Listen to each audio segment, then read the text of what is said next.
Hello everyone, कैसे आप सब। आप सबका अपने चैनल में स्वागत है। आज मैं आपको एक कहानी सुनाने जा रहा हूँ जिसका टाइटल है दो चतुर। तो कहानी कुछ इस प्रकार से है। एक गांव में एक बूढ़ा अपनी बुढ़िया के साथ रहता था। काफ़ी उम्र हो जाने के बाद उनके दो बच्चे पैदा हुए। एक दिन किसी बात पर बूढ़ा और बुढ़िया झगड़ पड़े। बुढ़िया दोनों बच्चों को लेकर रातों रात मायके चली गई। सवेरे बूढ़ा सोकर उठा तो पाया कि बुढ़िया और बच्चे गायब हैं। वह गुस्से में आकर उन्हें खोजने के लिए लाठी लेकर घर से निकल पड़ा और बुढ़िया के मायके की ओर चल पड़ा। बहुत दूर जाने पर उसे एक पंडित मिला। वह पोथी पढ़ रहा था। बूढ़े ने पंडित से पूछा, भाई, क्या आपने 3 लोगों को 2 ही पैरों पर जाते हुए इधर से देखा है? पंडित की समझ में बूढ़े की बात नहीं आई। उसने बहाना बनाकर कहा, मैं जिंदा आदमियों से क्या बात करूं?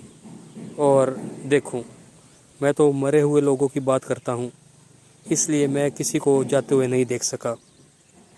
एक दूसरे की पहली नुमा बातों से दोनों चकित रह गए।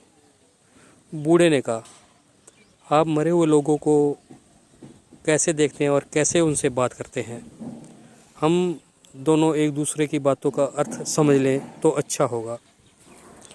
पंडित ने कहा, जिस समय आपने मुझसे पूछा उस समय मैं पोथी पढ़ रहा था।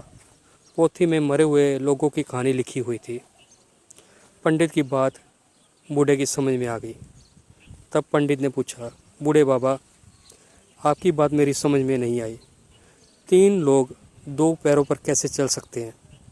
यह कैसे संभव है? बूढ़े ने बताया, मेरी स्त्री एक बच्चे को गोदी में और दूसरे को पीठ पे बांध कर चली गई है। पंडित ने बूढ़े की बुद्धि पर विस्मित होते हुए सोचा कि इसने कहा तो ठीक ही था। दोनों का विस्मय मिट गया।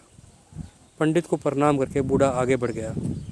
अपनी पत्नी और बच्चों को अपने घर लौटा आया और आनंदपूर्वक रहने लगा।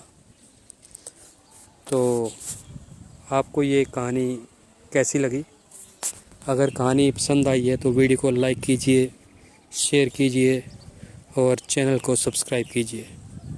बेल वाला बटन ज़रूर दबा दें ताकि हम ऐसी कोई और कहानी डालें तो उसकी नोटिफिकेशन आपको ज़रूर मिले। और कमेंट में हमें ज़रूर बताएं कि आप कहाँ से हैं, ताकि हमें पता लगे कि हमारे व्यूवर्स कहाँ से हमारी वीडियोस देख रहे हैं। Thank you.